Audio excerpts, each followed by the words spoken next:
Hello friends, मैं मनीष चौबे और आप सभी का स्वागत करता हूं चौबे क्लासेस में। कैसे हैं आप सब? आशा करता हूं कि अच्छे ही होंगे और आपकी तैयारी भी अच्छी चल रही होगी। जैसा कि हम लोग एवरेज के चैप्टर को देख रहे थे और उस पे कुछ टाइप के सवाल हो भी गए थे। आज मैं आपके सामने एक नए टाइप का क्वेश्चन लेके आने वाला हूं जो एवरेज में ही पूछा जाता है। और इस टाइप पे आगे बढ़ने से पहले मैं आपको एक छोटा सा कंसेप्ट बता देना चाहता हूं। इसको आप जरूर ध्यान से देखिए, क्योंकि अगर आप इसे नहीं समझते हैं तो इस तरह क्वेश्चन आपके लिए परेशानी खड़ी कर सकते हैं। ठीक, इस मेथड में मैं आपको एलिगेशन के माध्यम से समझाऊंगा। ये जो टाइप है इसमें आप एलिगेशन मेथड का यूज करके तुरंत ही इस सवाल का आंसर आप दे सकते हैं। चलिए समझते हैं। पहले मान लेते हैं दो ग्रुप हैं, एक ग्रुप ए है और एक ग्रुप बी है। इस ए में कुछ लोग होंगे और बी में कुछ लोग होंगे। ठीक, ए के लोगों ने औसत रुपए कुछ खर्च किए होंगे, मान लेते हैं कुछ औसत रुपए खर्च किए होंगे। ध्यान समझिएगा, अभी क्वेश्चन के माध्यम से भी समझा देते हैं। और बी ने मतलब ए ने अलग औसत रूप से कुछ खर्च किए होंगे, इसके ग्रुप के लोग, और बी के लोगों ने भी औसत रूप से कुछ खर्च किए होंगे।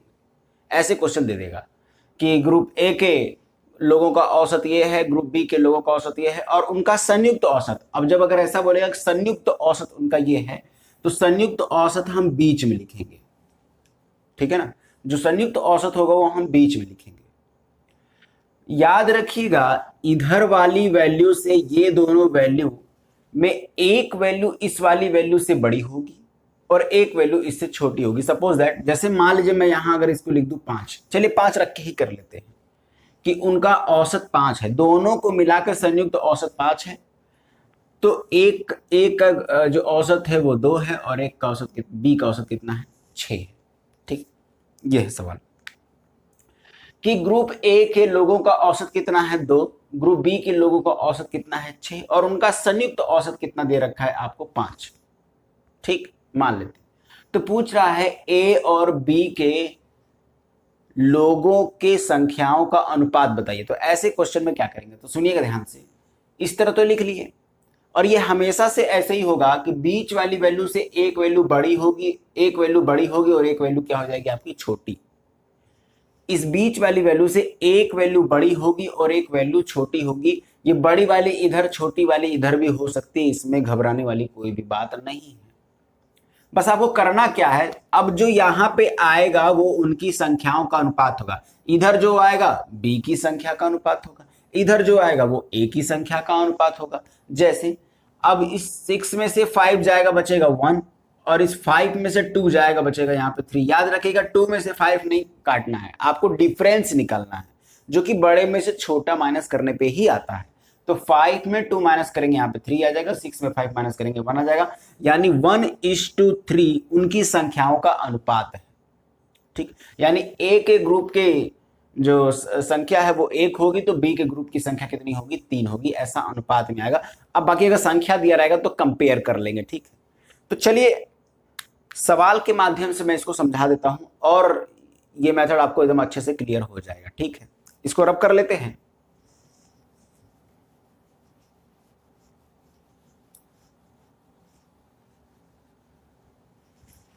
देखिए चलते हैं सवाल पे।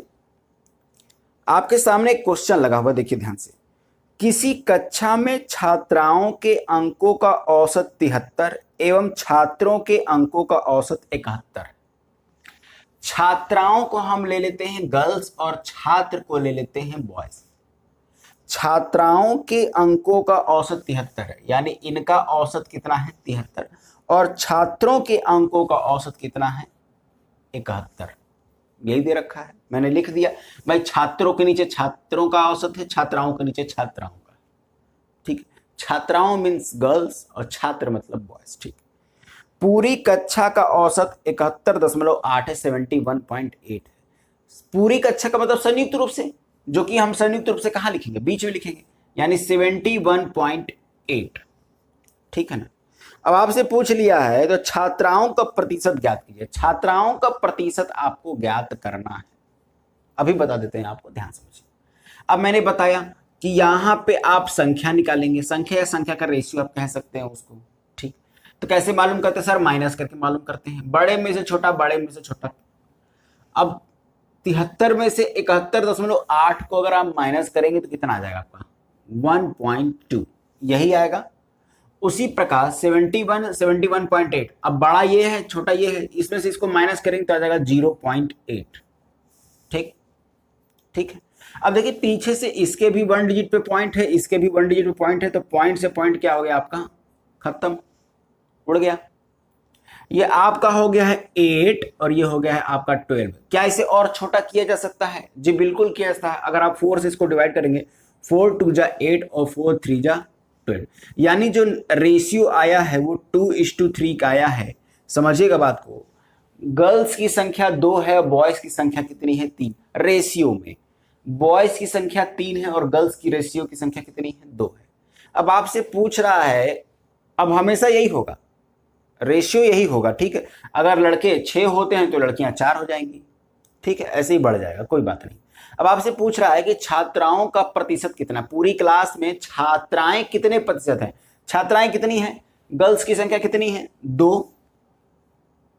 और पूरे क्लास की स्ट्रेंथ कितनी है? तो कहेंगे सर 3 और 2 5। भाई बॉयज और गर्ल्स मिला के तो स्ट्रेंथ बनेगी ना, 3 और 2 5, ये 2/5। और प्रतिशत निकालने के लिए आपको हमेशा से पता रहा है कि आपने 100 का मल्टीप्लाई किया है। अगर आप इसे सॉल्व करेंगे तो आ जाएगा आपका 40%, यानी कि उस क्लास में लड़कियों की संख्या कितने परसेंट है? 40% है। और यही हो जाएगा इस क्वेश्चन का आंसर। आशा करता हूं कि ये एलिगेशन मेथड आपको समझ में आया होगा। मैंने जैसे बोला था कि जो संयुक्त होगा उसको बीच में रखेंगे और जो अलग अलग होगा उसको अलग अलग रख देंगे। यहां पे माइनस करने के बाद वो उन्हीं की संख्याओं का रेशियो आएगा और वही यहां पे आया है, 2:3 रेशियो आ गया है। ठीक, यानी अगर 2 लड़के होंगे तो सॉरी 2 लड़कियां होंगी तो 3 लड़के होंगे, 4 लड़कियां होंगी तो 6 लड़के होंगे, और अगर 8 होंगी तो उसी तरह 12 क्या हो जाएंगे? बॉयज हो जाएंगे तुम्हारे। ठीक है, अब उसमें से आपसे पूछ लिया था कि लड़कियों की संख्या का अनुपात बताइए, प्रतिशत बताइए। तो लड़कियां रेशियो में बताइए, जो रेशियो में आएगा वही, चाहे जितना भी आप नंबर बढ़ा लिए वही होने वाला। तो लड़कियां कितनी है? 2। कुल कितने स्टूडेंट में? 3 और 2 5। बॉयज थोड़ी केवल निकालेंगे, नहीं केवल 3 से निकाल देंगे। स्टूडेंट मतलब 3 और 2, यानी बॉयज और गर्ल्स दोनों मिलाकर। तो लड़कियां कितनी है? 2। पूरी स्ट्रेंथ कितनी है? 5। 2/5 गुणे सम कर देंगे, आपका आ जाएगा यहाँ पर 40%, और ये हो जाएगा इस क्वेश्चन का आंसर। चलिए अगले क्वेश्चन में चलते हैं। तो ये देखिए अगला क्वेश्चन आपसे ये कह रहा है 10 गेंदों में कुछ लाल एवं कुछ सफेद गेंद हैं।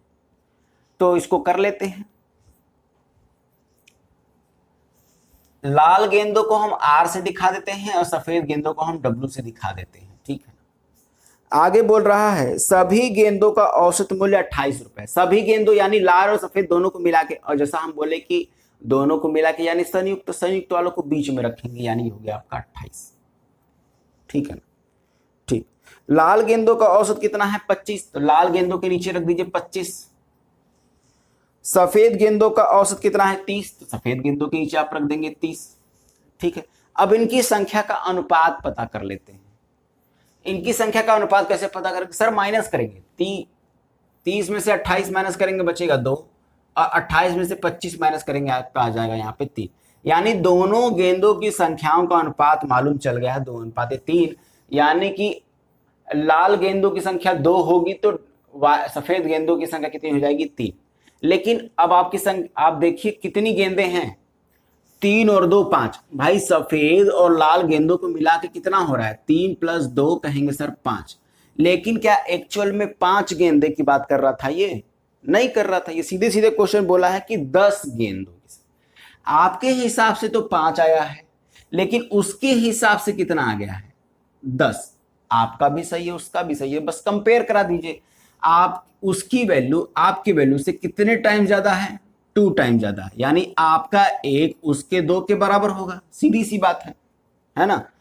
ठीक, अब आपसे पूछ रहा है कि सफेद गेंदों की संख्या कितनी है? सफेद गेंदों की संख्या कितनी है? 3 है, तो ये भी 3 नहीं होगा। जब आपका 1 उसके 2 के बराबर है तो आपका 3 भी, इसमें आप 2 की मल्टीप्लाई करें, 3 2 जा 6, यानी सफेद गेंदों की जो संख्या है वो है आपकी 6, और इस क्वेश्चन का आंसर हो जाएगा 6।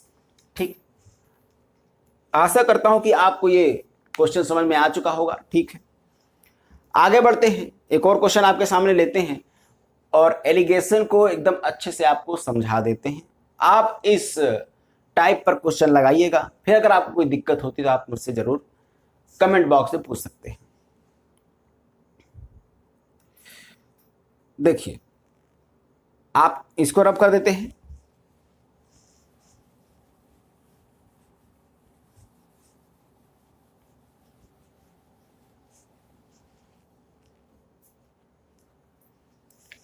ये देखिए आपके सामने एक क्वेश्चन है, 4 लड़के तथा 3 लड़कियां, संख्या दे रखा है इस बार। ये जो नीचे जो रेशियो में आता है वो आपको एक्चुअल वाला दे रखा है। 4 लड़के तथा 3 लड़कियां औसत रूप से 120 रुपए खर्च करते हैं। चलिए बॉयज और गर्ल्स लिख लेते हैं पहले। बॉयज गर्ल्स औसत रूप से कितना खर्च कर रहे हैं? 120। ठीक, उनकी संख्या का अनुपात भी, बॉयज कितने हैं? 4 और गर्ल्स कितनी है? 3। औसत में थोड़ा सा और नीचे लिख देता हूं क्योंकि ये रेशियो में है, क्योंकि ये एक्चुअल है, सॉरी एक्चुअल है, हमारा जो आएगा वो रेशियो में आएगा। 4:3। 4 लड़की तथा 3 लड़कियां औसत रूप से 120 खर्च करते हैं। यदि लड़के औसत रूप से 150 रुपए खर्च करते हैं, लड़के, बॉयज कितने खर्च कर रहे हैं? 150 खर्च कर रहे हैं। अब आपसे पूछ रहा है कि तो लड़कियां औसत रूप से खर्च कितना करती हैं। ठीक है, देख लेते हैं। यानी आपको ये वाला संख्या बताना है। इस बार आपको पता है कि बीच वाली वैल्यू से एक वैल्यू ज्यादा होगी तो एक वैल्यू क्या होगी? कम होगी, सीधी सी बात है। अब 120 से इधर वाला ज्यादा है तो 120 से ये वाला जो वैल्यू होगा वो कम होगा। कितना कम होगा अभी मालूम चल जाएगा। अब इस आपको आगे का प्रोसेस बता, 150 में से 120 गया, कितना बचेगा? 30। ठीक, और यहां से यहां 120 घटाएंगे तो कुछ वैल्यू आएगा, उसके बारे में हम चर्चा कर लेते हैं। अभी थोड़ा सा ध्यान दीजिएगा। अभी बस 150 में से 120 घटाया आपने, कितना आ गया? 30। लेकिन उसका कितना है? 3 ही है। आपके हिसाब से गर्ल्स की संख्या कितनी है? 30, लेकिन उसके हिसाब से कितना है? 3। तो बताइए 30 को 3 बनाने के लिए आपने क्या किया होगा? तो आप कहेंगे सर सीधे सीधे आप 10 का भाग लगा दीजिए। लगा दिए होंगे, 3 में पहुंच गए होंगे। लेकिन अगर रेशियो में आपने इधर भाग लगाया है तो इधर भी भाग लगाएंगे। अब बताइए किस संख्या में आप 10 का भाग लगाएंगे तो 4 आ जाएगा? तो कहेंगे सर 40। यहां हो जाएगा आपका 40। ठीक है, यानी गर्ल्स की संख्या अगर 30 होती तो बॉयज की संख्या कितनी होती? 40 होती। ठीक ठीक। अब आपको पता है 120 से एक संख्या बड़ी है तो एक संख्या क्या हो जाएगी? छोटी होगी। कितनी छोटी होगी? यही 40 ही तो छोटी होगी, कोई डिफरेंस ही तो होता है। तो अब 120 में 40 घटा दीजिए, आ जाएगा आपका 80। शायद इसे घटाने की जरूरत नहीं होगी, ये तो आपको सीधे सीधे मालूम चला होगा। तो 120 में 40 घटा देंगे, 80। यानी लड़कियों की संख्या कितनी है? 80। यानी लड़कियां औसत रूप से कितना खर्च कर रही हैं? 80 रुपए खर्च कर रही हैं। ठीक, तो आशा करता हूं कि आपको आज का ये जो क्लास है वो समझ में आया होगा। अगर आपको नहीं समझ में आता है तो कमेंट बॉक्स में आप जरूर से मुझसे ये पूछ लीजिएगा कि सर आज की क्लास आपको समझ में नहीं आई, मैं दोबारा से इसको प्रयास करूंगा कि समझा दूं। ये एलिगेशन मेथड, ये बहुत शानदार मेथड होता है। बड़े बड़े सवालों को ये चुटकियों में सॉल्व कर देता है। ठीक है, तो चलिए आज के लिए आज इतना ही। केवल एक टॉपिक मैंने आपको, एक टाइप के सवाल को मैंने केवल यहाँ बताया है। आगे क्लास में आपसे फिर से मुलाकात होगी।